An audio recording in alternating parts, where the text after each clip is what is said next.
Knockout Legends in the building. Like, comment, and subscribe. Today I'm going to talk about Moses Itauma. I just watched a Talksports interview with him and Francis Warren, and they were giving him his plaudits, and they were talking about his demolition of Dempsey McKean.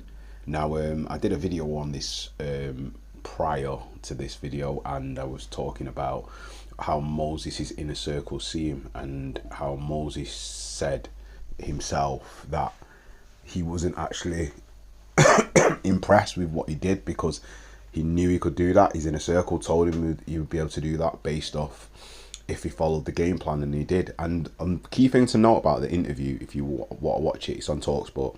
I'm not going to play any of the audio. I'm just going to briefly go over it and summarize it. Is that when Francis Warren was talking, he actually pulled him back because it's like he gave away some of his tricks of the trade, and he said, "Oh, you're giving away the game plan."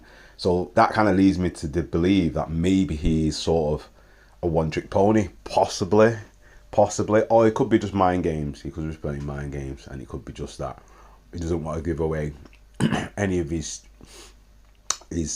attributes when he fights somebody else. But they were talking about possible other opponents and other people, and I get the sense that they're gonna push him to get the IBF interim title, and then obviously if Daniel beats Parker or Parker wins, then he'll get the chance to challenge one of those two for the belt. So it's good mark, it's good promotion. It's sort of like almost in-house promotion, you know, where they're getting their fighters to fight each other, plus they still get to keep the belt. It's smart marketing, smart promoting. But anyway, they were asking him more questions and giving him plaudits, and I've got a thing that I need to say about British journalism in general, and Brits in particular, just in general, how we are. Do we have the habit of overhyping our heavyweight titleists or up and comers based off expectation that they're great because they're just blowing away people and they're taking them out? Were we guilty of that with Joshua? Were we guilty of that with Tyson Fury? You know, are we going to be guilty of that with Moses Itauma? Because I get the impression that we always hype up British fighters based off what they do, and when the moment comes and they're supposed to deliver, Joshua, Fury, they always fall a little bit short. Either Joshua Ruiz, Joshua Usyk, now Fury Usyk, even Fury and Ngannou, they always fall a little bit short and kind of leave us a bit. The only person that's promised as a heavyweight champion to deliver has been Lennox Lewis, and we didn't really give him that much love because obviously he wasn't, even though he was a Brit, he wasn't here. He was in Canada, and then obviously he was in America, so he wasn't considered a proper Brit, even though he was a Brit.